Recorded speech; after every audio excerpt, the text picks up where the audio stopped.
You are looking at Julian's pronunciation guide, where we look at how to pronounce better some of the most mispronounced words in the world, like this other curious word. But how do you say what you're looking for today?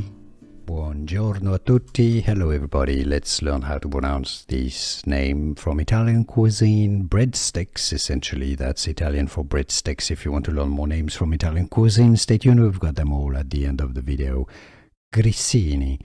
That's your Italian pronunciation here. Little crunchy breadsticks. Grissini. Because you have a double S, you want to stress on that sound. Grissini. Therefore, that's the Italian pronunciation, but the English pronunciation, Grissini, Grissini.